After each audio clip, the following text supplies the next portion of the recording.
ብዙ እልልታ ለጌታ። ወደ አንጾኪያ ቤተክርስቲያን ቢትሄዱ ማለት ነው እኔ አድያ ነኝ የሚል ሰው ታገኙ። ወደ አንጾኪያ ቤተክርስቲያን ቢትሄድ እኔ ከምባታ ነኝ የሚል አታገኙ። ወደ አንጾኪያ ቤተክርስቲያን ቢትሄድ እኔ ጉራጌ፣ እኔ ኦሮሞ ነኝ፣ እኔ ስልጤ ነኝ፣ እኔ ትግሬ ነኝ፣ እኔ አማራ ነኝ፣ እኔ አፋር ነኝ የሚል ሰው በታምራት ታገኙ። ስለዚህ ነው የእግዚአብሔር ሰው ሐዋርያ ጳውሎስ ገላትያ ምዕራፍ 3 ቁጥር 28 ላይ እንዲህ ብሎ ይጻፈው፣ አይሁዳዊ ወይም የግሪክ ሰው የለም፣ ባሪያ ወይም ጨዋ ሰው የለም፣ ወንድም ሴትም የለም፣ ሁላችሁ በክርስቶስ ኢየሱስ ስንት ሰው ናቸው?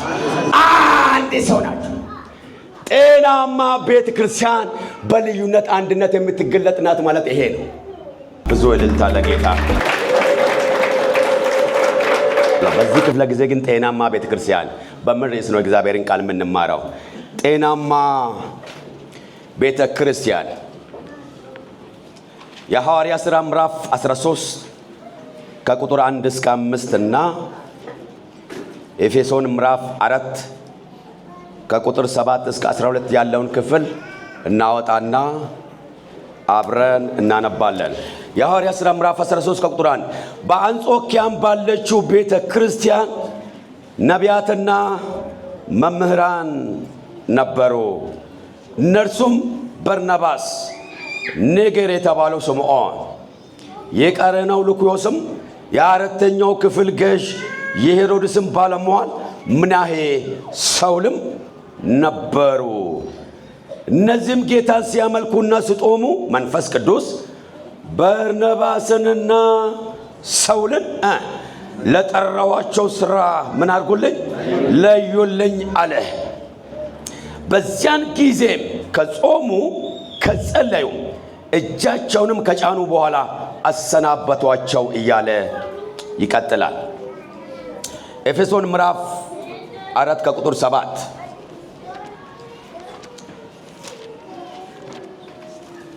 ኤፌሶን ምዕራፍ 4 ቁጥር 7 ነገር ግን እንደ ክርስቶስ ስጦታ መጠን ለእያንዳንዳችን ምን ተሰጣን? ጸጋ ተሰጣን ይልና ቁጥር 11 ላይ እርሱም አንዳንዶቹ ሐዋርያት፣ ሌሎቹም ነቢያት፣ ሌሎቹም ወንጌልን ሰባኪዎች፣ ሌሎቹም እረኞችና አስተማሪዎች እንደሆኑ ሰጣ እያለ ነው መቀጥለው። ጤናማ የሚለውን ቃል ሆን ብዬ ነው ተጠቀምኩ። ምክንያቱም ቤተ ክርስቲያን የታመመችበት ዘመን ስለሆነ ሁላችሁም በጥንቃቄ እንዲሰሙ ይፈልጋሉ። ቤተ ክርስቲያን ስትታመም መንፈሳዊነት የሌላቸው መንፈሳውያን ይበዛሉ ቸርች ውስጥ። ጦጥት ለራሷ ሳትገረዝ የሌላውን አይን ትይዛለች እንድሉ ማለት ነው። መንፈሳዊነት የሌላቸው መንፈሳውያን ማለት የተሻሻሉ ነገር ግን ያልተለወጡ፣ ጨዋ ስነኩም ይፈነዱ፣ በመልካም ስራ እንጂ በመልካም ህይወት ያልተጠሩ፣ ራሳቸውን ሳያሸንፉ ዓለምን ለማሸነፍ ደፋ ቀና የሚሉ ሰዎች ይበዛል። ቤተ ክርስቲያን ስትታመም በተቀነባበረ ንግግር የሰዎችን ፍላጎት ለማርካት የሚንቀሳቀሱ ሰዎች ይበዛል። የትም ሂዱ የት በዚህ ዘመን ቅንብር አላጣችሁ፣ ያጣችሁት መልእክት ነው። ቤተ ክርስቲያን ስትታመም ቅንብር ይበዛል። በጣም አስተውላችሁ እንዲሰሙ ይፈልጋል። ህፃናትን እባካችሁ ከቻላችሁ አሁንም መሪዎች እንትን ብትሉ ደስ ይለኛል።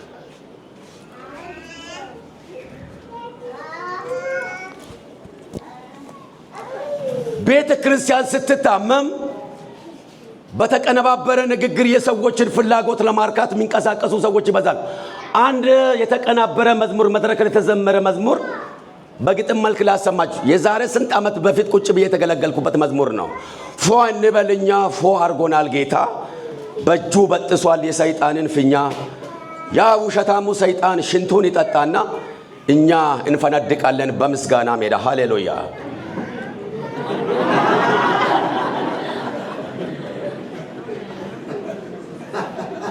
ሳያመዛዝኑ መናገርና ሳያጣሩ መስማት አደጋው ከባድ ነው። ወፍጮ የሰጡትን እንደሚፈጭ የሰው አእምሮ እንደዚሁ። ስለዚህ ወደ አእምሮአችሁ የምትጨምሩትን ነገር ዘንድሮ በጥንቃቄ ምረጡ። በተለይ ዘንድሮ አሳ ስትበሉና የዘመኑን መልእክት ስትሰሙ በጣም ጥንቃቄ ያለ። አሳ የምትበላበት ሰዓትና የዘንድሮን መልእክት ስትሰማ በጣም ጥንቃቄ ያለ። ከእንደገና ጥያቄ ሊጠይቃችሁ እኮ ነው። ፎ እንበልኛ ፎ አርጎናል ጌታ፣ በእጁ በጥሷል የሰይጣንን ፍኛ። ያ ውሸታሙ ሰይጣን ሽንቱን ይጠጣና እኛ እንፈነድቃለን በምስጋና ሜዳ። አንድ ጥያቄ ሊጠይቃችሁ። ፓስተር ታምራት አልዋሽህም፣ የሆነ ቀን ሰይጣን አጥር ጥግ ቆሞ ሲሸና አይቻለሁ የሚል ሰው እጁን ያሳያል። ሰይጣን ፊኛ አለው አለው? ይህ እኮ መድረክ ላይ የተዘመረ መዝሙር እኮ ነው። ቤተ ክርስቲያን ስትታመም መልእክት የሚዘምሩ ሳይሆን ቅንብር የሚያበዙ ሰዎች ይበዛል። ጠላቴ ተመቷል አናቱ፣ ወታለች ነፍሱ፣ ወገኖች ለቅሶ ድረሱ። ከኔ ጋር ናችሁ? ጠላቴ ተመቷል አናቱ፣ ወታለች ነፍሱ፣ ወገኖች ለቅሶ። መዝሙር እኮ ነው፣ መድረክ ላይ የተዘመረ መዝሙር። ቤተ ክርስቲያን ስትታመም ቅንብር ይበዛል። ኃጢአት ገማ ገማ፣ ኃጢአት ገማ ገማ፣ ልክ እንደ ቦቲ ጫማ መዝሙር ነው፣ መድረክ ላይ የተዘመረ መዝሙር። ቤተ ክርስቲያን ስትታመም ቅንብር ይበዛል። ስሙኝ በደንብ አድርጋችሁ። ቢያንስ እዚህ ቸርች ይህን የከበረውን የእግዚአብሔርን ቃል ምራብ ትውልድ፣ ምራብ መሪ፣ ምራብ አገልጋይ ቢኖር ነው እግዚአብሔር ጤናማ አገልግሎት እንድናገለግል ጉልበት እየሰጠን ያለ። የእናንተ ልብ ለወንጌል ቁልፍ ቢሆን የተዘጋ ቢሆን እኛ ማገልገል አንችልም። ቤተ ክርስቲያን ስትታመም ግን ቅንብር ይበዛል። ቤተ ክርስቲያን ስትታመም የክርስቶስን ቤተ ክርስቲያን እንደሱ ከፍተው የሚሸበችቡ ሰዎች ይበዛል። ከኔ ጋር ናችሁ? ስሙኝ። ቤተ ክርስቲያን ስትታመም ለማገልገል ከሚኖሩት ይልቅ ለመኖር የሚያገለግሉ ሰዎች ይበዛል። ለማገልገል የሚኖሩ ሰዎች አገልግሎት ከብዷቸዋል። ለማገልገል የሚኖሩ ሰዎች ብዙም አይጋበዙም። አሁን እግዚአብሔር በር እየከፈተላቸው ነው እንጂ ለመኖር የሚያገለግሉ ሰዎች ግን ሚዲያውን ይቆጣጠራሉ፣ አደባባዩን በሙሉ ይይዛል። ቤተ ክርስቲያን ስትታመም ለማገልገል ከሚኖሩት ይልቅ ለመኖር የሚያገለግሉ ሰዎች ይበዛል።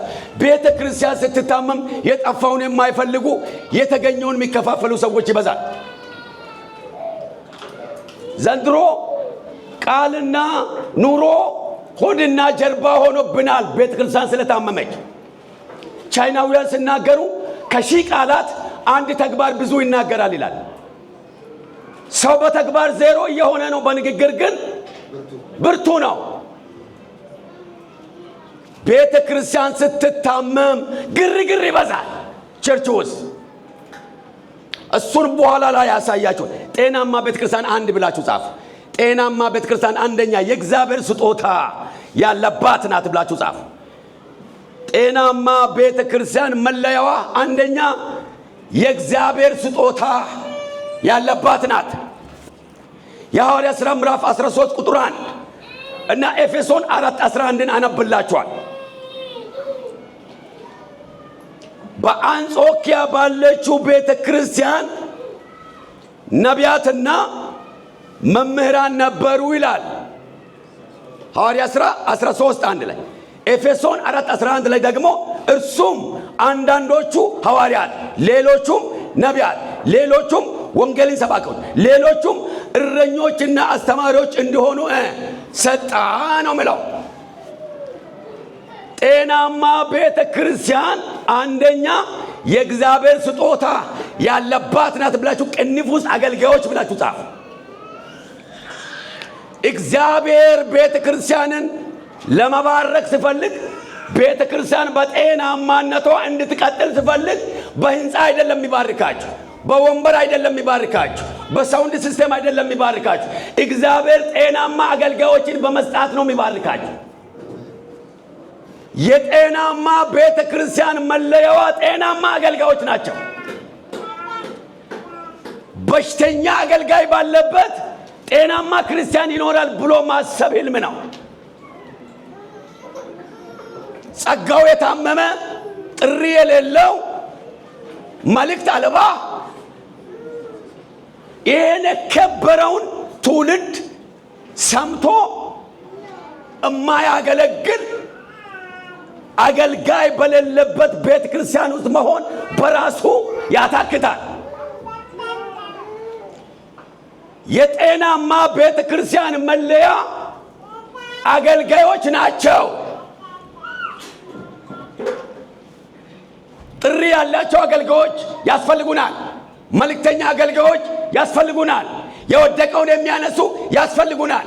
የተሰበረውን የሚጠግኑ፣ የቆሰለውን የሚያክሙ፣ የተጣለውን የሚያስታርቁ፣ የጠፋውን ፈልገው የሚያመጡ፣ ሰማይን ከምድር የሚያስታርቁ፣ ሰውን ከሰው የሚያግባቡ፣ በገሃነም ደጆች ላይ መብረቅ የሆነውን የእግዚአብሔርን ቃል የሚተኩሱ ጀግና አገልጋዮች ያስፈልጉናል። ስሙ በደንብ አድርጋችሁ። ቤተ ክርስቲያን ጤናማ ሆና እንድትቀጥል ከፈለጋችሁ አገልጋዮቻችሁ ጤናማ እንዲሆኑ ጸልዩላቸው። ከኔ ጋር ናችሁ? እጆቻችሁን ባይ ደስ ይለኛል። ከኔ ጋር ናችሁ? ኦኬ። ስሙኝ በደንብ አድርጋችሁ። አባሻሪያ ላባጃ በትንሹም ቢሆን ከመጣሁ ወዲህ ከዘማሪ ጋር እያየው ነው እዚህ ቸርች ያሉትን አገልጋዮች። እናንተ አባቴ ብሩካን እግዚአብሔር ይወዳችኋል። እግዚአብሔርን የሚሰሙ አገልጋዮችን ሰጥቷችኋል። አክብሮታችሁ ምን ያህል እንደሆን ባላቅም እኔ ከፒኢ ቤተል ዓለም አቀፍ የመዋጀት ቤተክርስቲያን መጥቻለሁ ወደ እናንተ። የሙሉ ጊዜ አገልጋይ ነኝ። ወንድሜ ሲሽ ዘማሪ ሲሽ ከኢትዮጵያ ወደዚህ ሀገር ሊያገለግል መጥቷል። ፓስተር ታምራትንና ዘማሪ ሲሳይን ጭንቅላታችሁ ላይ ተሸክማችሁ ለመዞር የምትሞክሩ ቤት ውስጥ ያሉትን አገልጋዮች ግን እንደ ጆንያ የምትቆጥሩ ከሆነ አታድጉም መቼም። የቤተ ክርስቲያን ሀብት ማይክ አይደለም። የቤተ ክርስቲያን ሀብት ማይክ፣ የቤተ ክርስቲያን ሀብት ኪቦርድ አይደለም። የቤተ ክርስቲያን ሀብት ወንበር አይደለም። የቤተ ክርስቲያን ሀብት አገልጋዮች ናቸው። ከጌታችን ከኢየሱስ ክርስቶስ በመቀጠል እግዚአብሔር ለቤተ ክርስቲያን ሀብት አድርጎ የሰጠው አገልጋዮችን ነው። አገልጋይ ይከበራል፣ ጸጋው ይከበራል፣ ቅባቱ ይከበራል፣ ጥሪው ይከበራል፣ ተልኮ ይከበራል። ስሙኝ በደንብ አድርጋችሁ ስሙኝ። ወደ እኔ እያያችሁ ከዚህ ፕሮግራም ስትመለሱ ጎግል ግቡና ፈትሹ። እነ ሜሲ፣ እነ ክርስቲያን ሮናልዶ፣ እነ ፓለቶኒ ነው ማለቶኒ ምናምን እናንተ ታውቃለ። ፓለቶኒ ነው ማለቶኒ እግሩ ላይ ኳስ ጥባጥቤ ተጫውቶ ወደ ጎል ስለሚለጋ እነ ክርስቲያን ሮናልዶ በዚህ ጊዜ ማለት በወር በኢትዮጵያ ብር 7,650,000 ብር ነው የሚፈርሙት። በወር ነው ያልኩ። ኳስ ጠልዞ ጎል ስለከተተ በወር 7,650,000 ብር ይፈርማል። ከነገር ነች። ስሙኝ በደንብ አድርጋችሁ። ጊዜውን፣ ጉልበቱን፣ ዘመኑን፣ ህይወቱን መስዋዕት አድርጎ የሚያገለግል አገልጋይ ግን ከባድ ነው።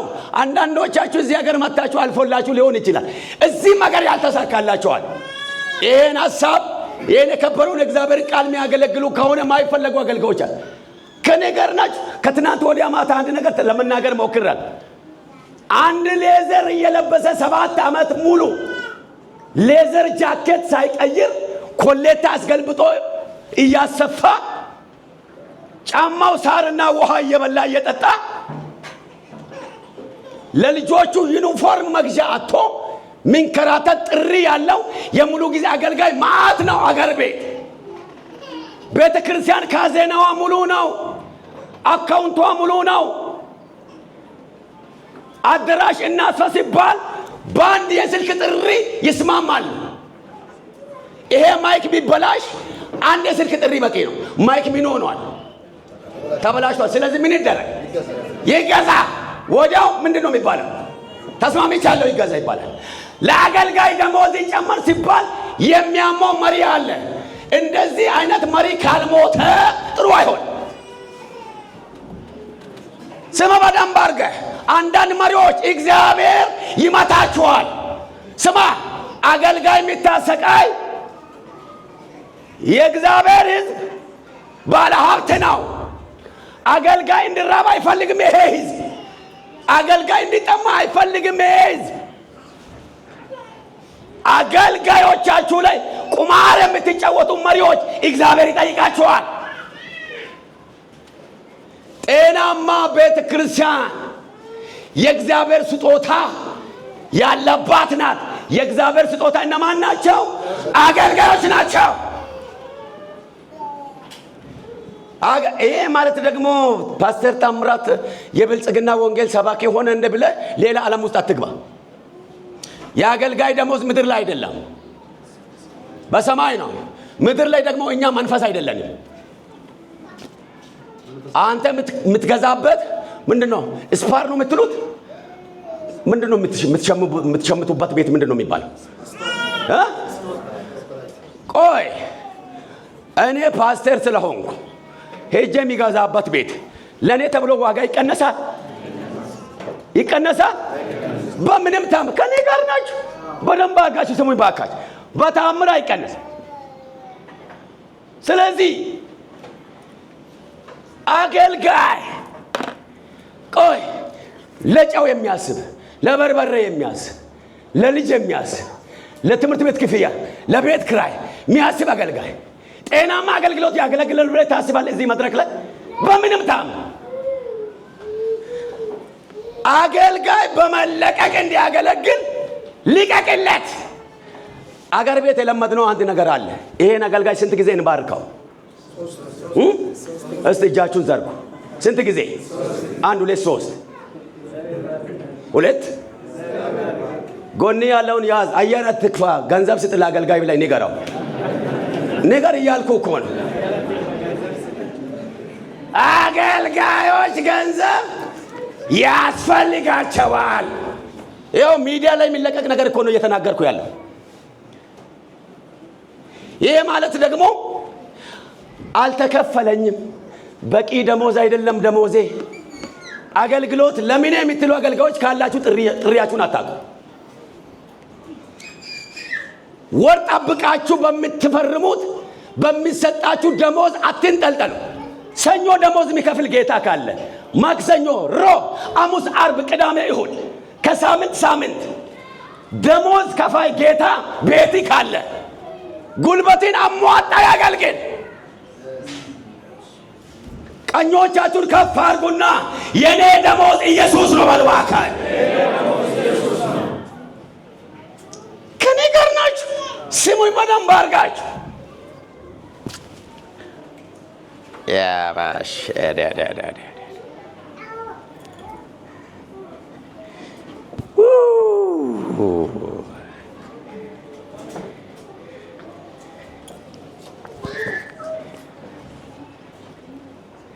ከኔ ጋር ናችሁ? እስቲ እጆቻችሁን አሳዩ ባካችሁ። አጨብጭቡ ለእግዚአብሔር ክብር። እግዚአብሔር ይባርካችሁ። አገልጋዮች እግዚአብሔር በተአምር እንደሚያኖራችሁ አምናችሁ አገልግሉ። ራእይ መጽሐፍን ስታነቡ ምዕራፍ 2ን ስታጠኑ 7ቱንም ከዋክብት በምን እጁ የያዘ? በቀኝ እጁ። 7ቱም ከዋክብት ማለት በ7ቱም አብያተ ክርስቲያናት ውስጥ ከፊት ሆነው የሚመሩ ፓስተሮች ወይም አገልጋዮች ማለት ነው። አገልጋዮችን በእጁ የያዘ ማን ነው? ኢየሱስ ነው። ስለዚህ በእግዚአብሔር እጅ እንደተያዛችሁ አምናችሁ አገልግሉ። ግን ለቤተ ክርስቲያን የማንቂያ ደወል ነው አሁን የተናገርኩት። ጤናማ ቤተ ክርስቲያን የእግዚአብሔር ስጦታ ያለባት። ሁለተኛ ጤናማ ቤተ ክርስቲያን በልዩነት አንድነት የምትገለጥ ናት ብላችሁ ጻፉ። ጤናማ ቤተ ክርስቲያን በልዩነት አንድነት የምትገለጥ ናት።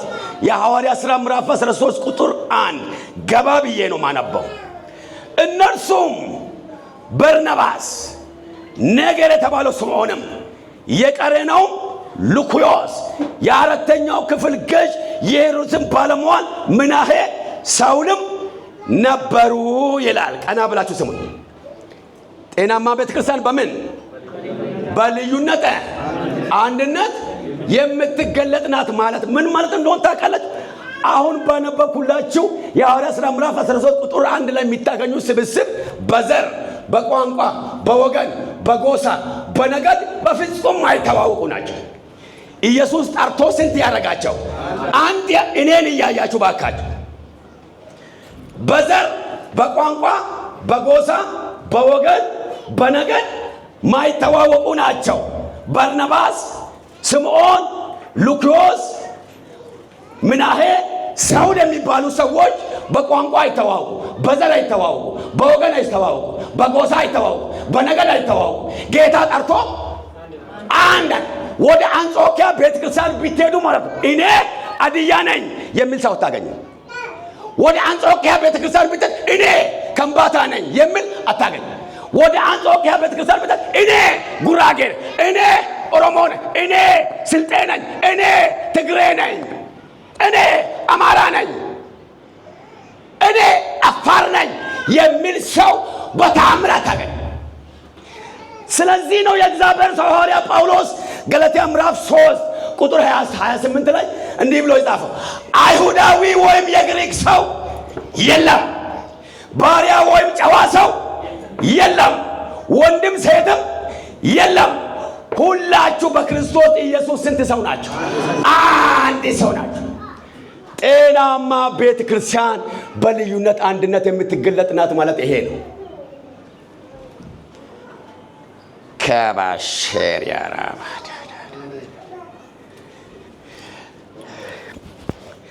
አንድ አሰራር መምታት አለብኝ በዚህ መድረክ። ቸርች ውስጥ እንደ ቅርጫ ስጋ አንተን ከኔ የሚነጥል የልዩነት መንፈስ ከፍ አድርግ። ቀኝ እጅ የተመታ ይሁን። ቀኝን ከፍ አድርግና ይመታ በልባል። ጎን ያለውን እቅፍ አድርገህ እኔና አንተ አንድ ሰው ነን። እስቲ ጨበጥ አድርገህ አይን አይኑን እያየ እዚህ ቤት አድያ የለም፣ ከምባታ የለም፣ አማራ የለም። እውነት እንደዚህም ብዬ አላቅም። አፎ ከከነፈና ማን አዜንታ ይወሩ ይወታኔ ረበሸር ረበሸር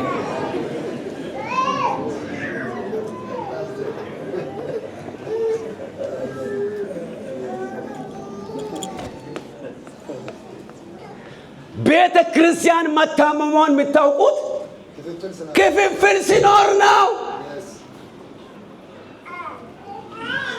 እኔ ማገለግልበት አዋሳ ብትሄዱ ማለት አዋሳ ብትሄዱ ሲዳሜኛ ቋንቋ ማይናገር ፓስተር ሆኖ መቀጠል የማይችልበት ዘመን መጥቷል።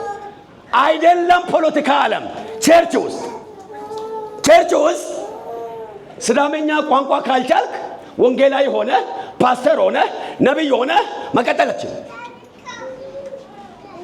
ከነገር ወደ አዲስ አበባ አካባቢ ስትሄድ ደግሞ ኦሮምኛ ካልቻልክ ፓስተር ሆነ ምናምን ሆነ መቀጠል አትችልም። ወደ ሳውዝ አፍሪካ ስትመጣ ደግሞ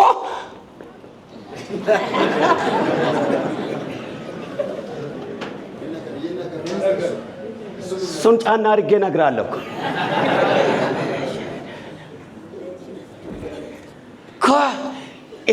is weshe ise wesh is niha ha nitane is maasiye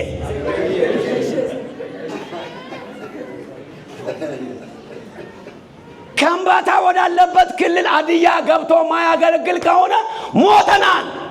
እንደዚህ አይነት ፓስተሮችን የኔ ጌታ ይገላቸዋል። ስማ በደንብ አድርገህ ስማ፣ በደንብ ስማ። የከምባትኛ ቋንቋ ተናጋሪ ያለበት አድየኛ ቋንቋ የሚናገር ሰባኪ ዘማሪ ገብቶ ካላገለገለ ሞተናል። እዚህ ሀገር አገልግሎት በቼን ነው ይባላል። በጥቂት ሰዎች እጅ ነው ሪሞቱ ያለው ይባላል። ተቆጣጥረናል የሚሉ ፓስተሮች አሉ፣ መሪዎች። ድንቅም ተቆጣጠረች። እርግጠኛው የልንገረው በቅርብ ጊዜ የሚሰሙትን ብዙ አገልጋዮችን እግዚአብሔር ከጥቅም ውጭ የሚያደርግበት ይሄ አመት ሳያልቅ ይሄን ታያል። ቤተ ክርስቲያን ግን በአንድነት መንፈስ ታብባለች የሚል አሜን። ጎን ያለውን እቅፍ አድርገህ እኔና አንተ በጌታ አንድ ነን ብለህ ንገር።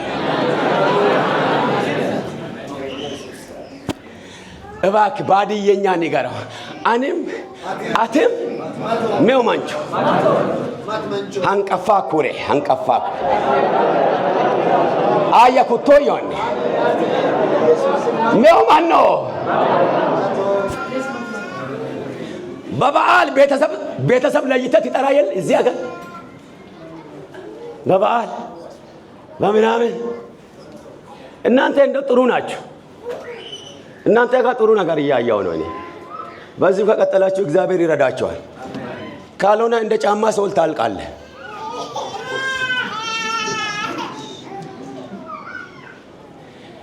ልዩነት አያስፈልግም። አንድ ነን። መቼም ግን አንድ አይነት አንሆንም። በልዩነት አንድነት ማለት ይሄ ነው። ስንት ነን? አንድ አይነት መሆን አይቻልም።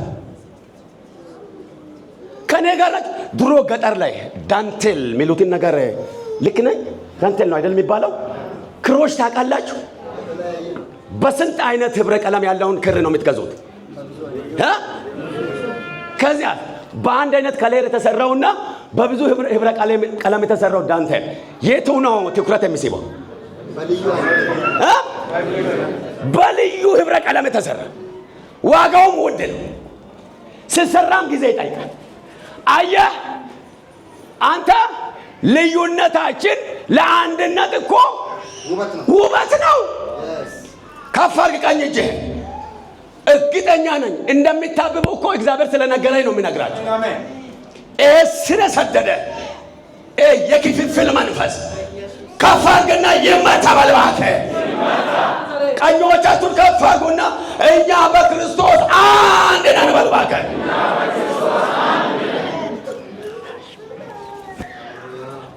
ሲሽ ወደ አርባ ምንጭ ቢትሄዱ ማለት ነው። አርባ ምንጭ 13 አይነት ቋንቋ ተናጋሪ ስብጥር ህዝብ ያለበት ሀገር ነው። ከኔ ጋር ናችሁ?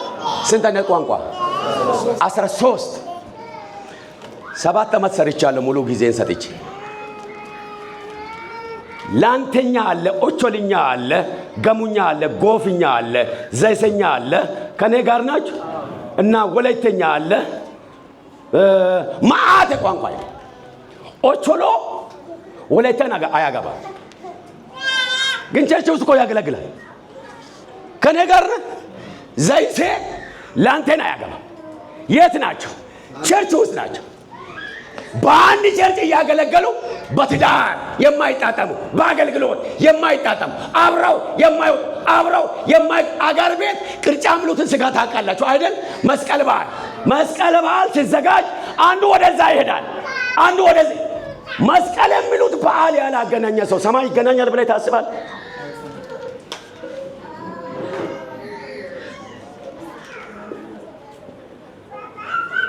ከዚህ በላይ መገለጥ ላንተ ምን ይሰራል? ውስጥ ላይ የተተበተበውን ሰርዶ ጌታ አይቷል። ይሄን መንፈስ ነው እግዚአብሔር እየተቆጣ ያለው። እግዚአብሔር ይመስገን የቃል ሰባኪዎች አሉ፣ እዚህ ቤት አሉ። ጀግና እናቶች፣ ጀግና ወጣቶች አላችሁ። ጓደኛዬ ነው አልገፋው። በቋንቋ ምክንያት፣ በጎሳ ምክንያት፣ በምናምን ምክንያት አልገፋውም። በእኛ መሃል ብቸኛ ቢሆን እንኳን ምን መሆን አለበት? ማበብ አለበት የምትሉ ሰዎች እንዳላችሁ አውቃለሁ። ነገር ግን እንደ ወረርሽን ምድሪቱን የተቆጣጠረውን ይህን መንፈስ ጌታ ይበቀዋል። 3ኛ ብላችሁ ጻፉ። ጤናማ ቤተ ክርስቲያን ወንጌል መስበክ አለባት። በዚህ ላይ ነው የምንጨርሰው። ጤናማ ቤተ ክርስቲያን ሰባኪ ናት። ሲሽ አንተ ጋር ምርጥ አማርኛ ነው ያለው። አየህ አባሻዳ ጤናማ ቤተክርስቲያን ወንጌል መስበክ አለባት። የሐዋርያት ሥራ ምዕራፍ 13 ከቁጥር 3 እስከ 5 ያለውን አነብላችሁ። በዚያን ጊዜ ከጾሙ ከጸለዩ እጃቸውንም ከጫኑ በኋላ አሰናበቷቸው ይልና ቁጥር 4 ላይ እነርሱም በመንፈስ ቅዱስ ተልከው ቁጥር 5 ላይ በአይሁድ ምኩራቦች የእግዚአብሔርን ቃል ሰበኩ ይላል። ጤናማ ቤተክርስቲያን ወንጌልን የምትሰብክ መሆን አለባት። ወይም ሰባኪ ወንጌል የምንሰብክባቸው መንገዶች ብላችሁ ጻፉ። ወንጌል የምንሰብክባቸው መንገዶች፣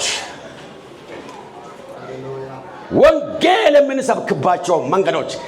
ገባ ብላችሁ ሀሌታ በሉ። መስጠት ብላችሁ ጻፉ። ወንጌል ከምንሰብክባቸው መንገዶች የመጀመሪያ ሀሌታ መስጠት። ሁለተኛ ቆሮንቶስ ምዕራፍ 8 ቁጥር 7 አነባል። ሁለተኛ ቆሮንቶስ ምዕራፍ 8 ቁጥር 7 ነገር ግን በነገር ሁሉ በእምነትና በቃል በእውቀትም በትጋትም ሁሉ ለኛም በፍቅራችሁ እንደተረፋችሁ በዚህ ቸር ስራ ደግሞ ትረፉ ይላል። ገንዘባችንን መስጠት ያለብን ለማንና ለምን ነው ብላችሁ ጻፉ። አሁን ዝም ብሎ አይሰጥም ገንዘብ። ወንጌል ከምንሰብክባቸው መንገዶች የመጀመሪያው ምንድን ነው? ገንዘባችንን ደግሞ መስጠት ያለብን ለማን ነው ብላችሁ ጻፉ። በአዲስ መስመር ሀሌታ ብላችሁ ለአጥቢያ ቤተ ክርስቲያን ነው ብላችሁ ጻፉ። ከራባሼዳ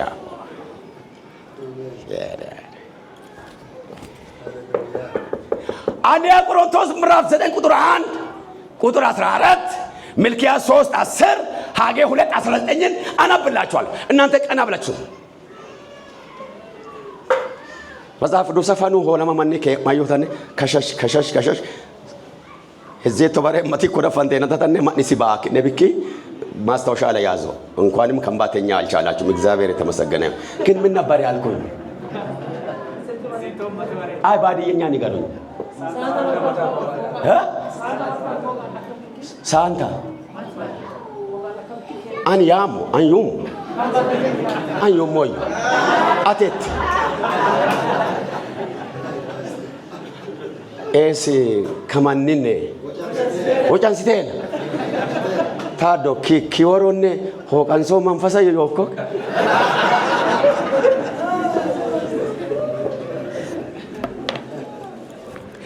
ገንዘባችንን መስጠት ያለብን ለማን ነው? ለአጥቢያ ቤተክርስቲያን። አንደኛ ቆሮንቶስ 9 እኔ ነፃ አይደለሁምን? ሐዋርያስ አይደለሁምን?